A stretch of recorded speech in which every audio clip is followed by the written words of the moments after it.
Done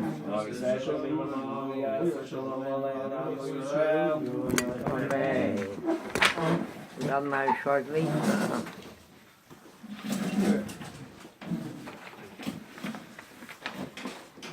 Welcome this evening to our Olam.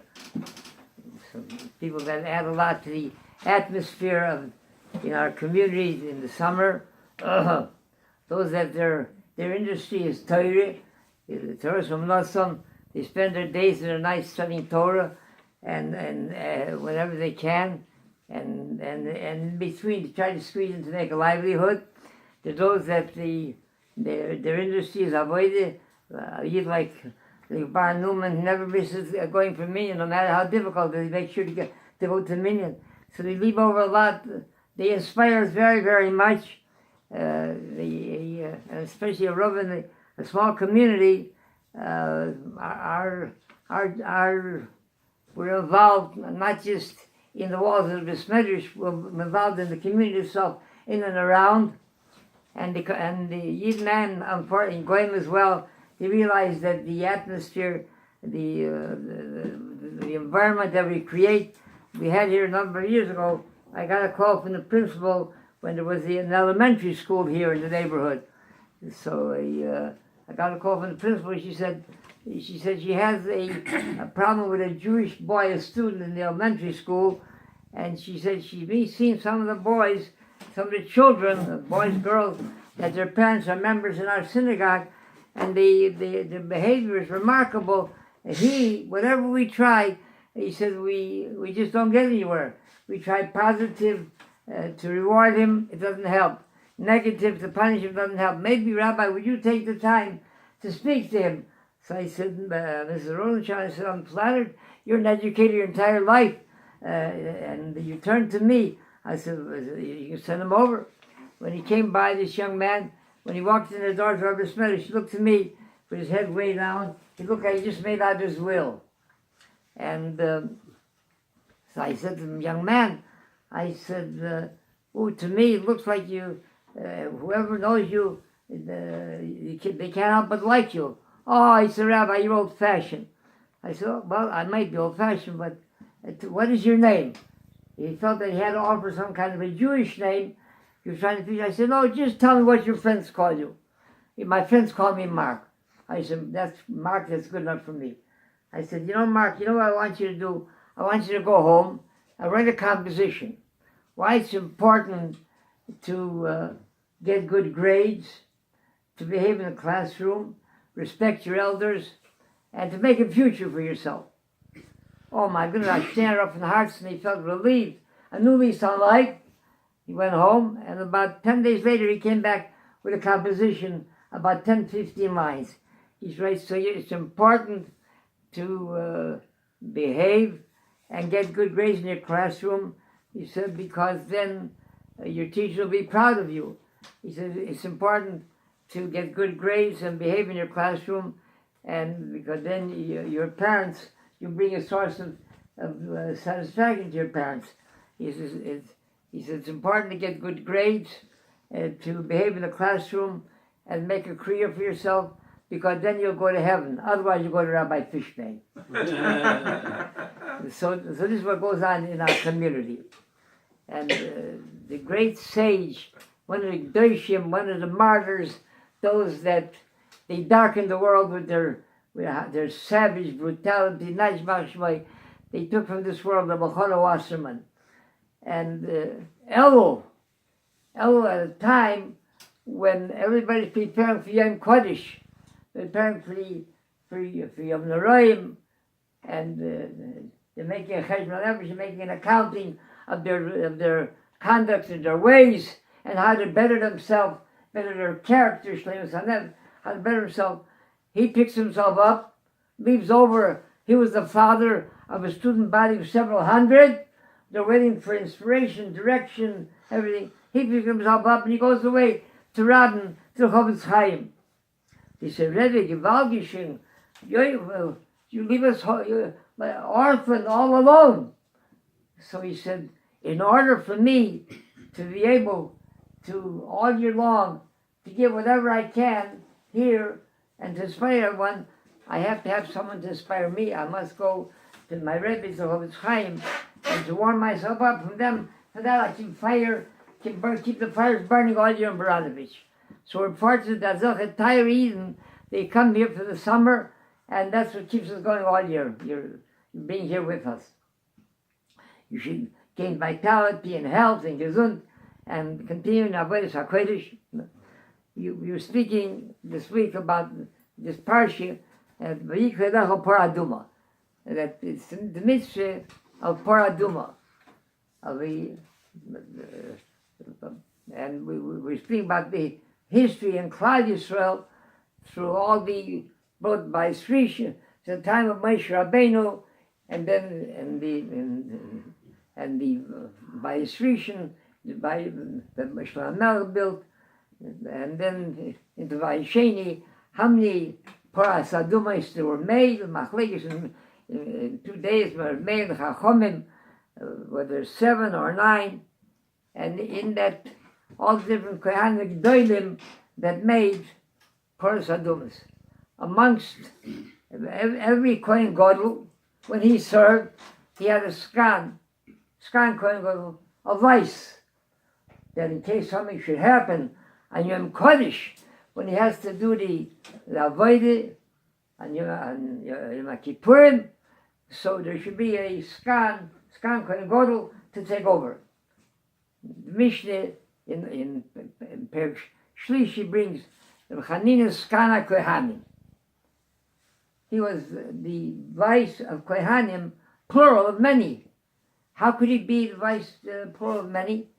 If he served as long as he served as a vice only when the Kohen Gadol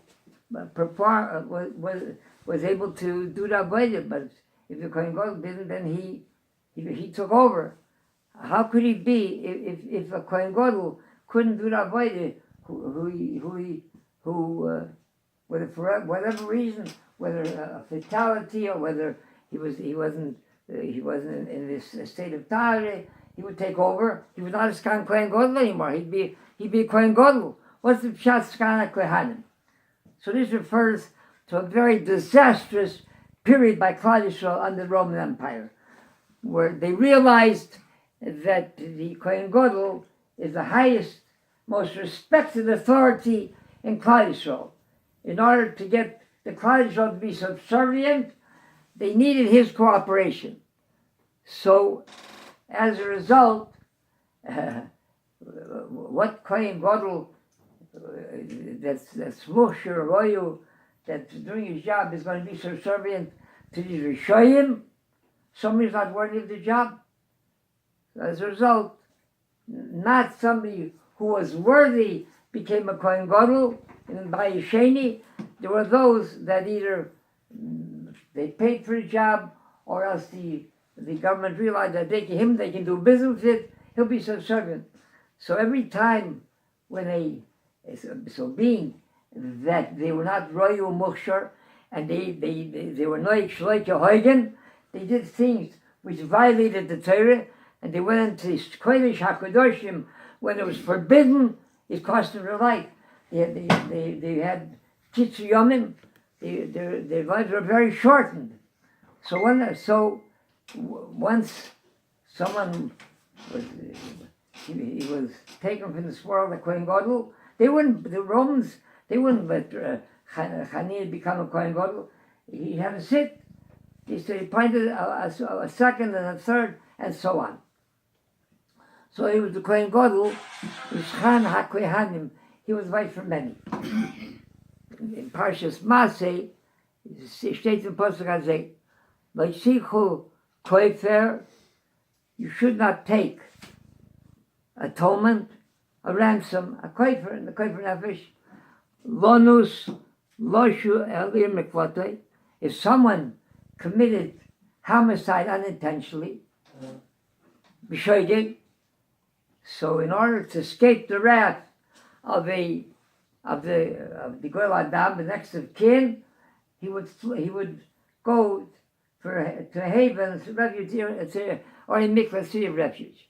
So Parsha, it seemed it seems that the pshat is like Sukkot Koifer, you shouldn't take atonement, someone has to run to, Miklatoi, where he's running to the, or Mikla Loshu Losheves, to sit there, to return and sit there boards in the land.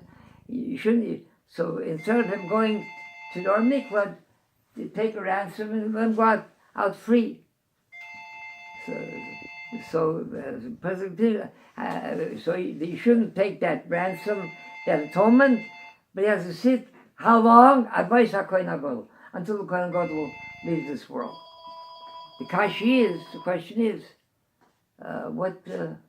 who would have a Havamina, who could be Oila al Das, that you should be able to pay, you should be able to buy his way out from going in Torah Mikvah. So the Chaim Sofer said like this. He said what we mentioned before. He said it refers to that disastrous period in Klal Yisrael in the second Beis Hamikdash. So we might think, like Shikol Koifer, what kind of atonement or amount we're talking about? We're talking about when these who were not fit to be in Kohen Gadol, when he served, and his life was short because he didn't think we're not, he violated the Torah, he was taken from this world, so the person said, we know that's how long he has to serve. So we would think that now he goes free. So the person said, no. He has to stay there at Kohen Gadol till a real, a genuine, someone who is a Kohen Gadol, Apitor Mitzvah K'Halacha, he observed all the halacha and the anhagis of how Kohen Gadol should conduct himself. That's a pshat puzzle. To this I added, to the Chaim Sofer's word, I added like this. The Baal HaMoyer brings, why is it that the Torah put the sentence, tied it together with Moshe Kohen Gadol? What's the Mishnah of the Kohen Gadol have to do with a Ritzach B'Shoigeg? So he says that the Kohen Gadol was so very beloved by Klal Yisrael. He was like a father of the Klal Yisrael. So when Soros Rishonos Mishachos Achronos, so when the Kohen Gadol would pass away, everybody would mourn so deeply, so tragically. They felt like their father left this world. So they mourned so deeply the passing of Kohen Gadol, they would forget the Goel Adam, the next of kin, who was trying to avenge the blood of his relative. Now that he's so taken up, his mind and his heart and his shana is taken up with Aved, mourning over the Kohen Gadol, so he wouldn't the Ritzach B'Shoigeg wouldn't be in danger anymore. He wouldn't go after him. So I said that was very good together with what Chaim Sofer said. What if it's not a real Kohen Gadol, someone who bribed his way? He wasn't fit to do the job. He was a reformed, some kind of reformed Kohen Gadol. Who's going to mourn over him? Who's going to shed a tear over him? The Goel Adam wouldn't even for one moment be distracted and think about the Kohen Gadol instead of was burning inside to take the Kome because of the John. Chanan ben Akash Omer, Rotsa Kodesh Baruch Hu Zakei Yisrael, V'zikol Hilot Mitzvah Shneimar, Adinai Chodesh, V'mantzit Koi Yagdul Torah V'Yadir.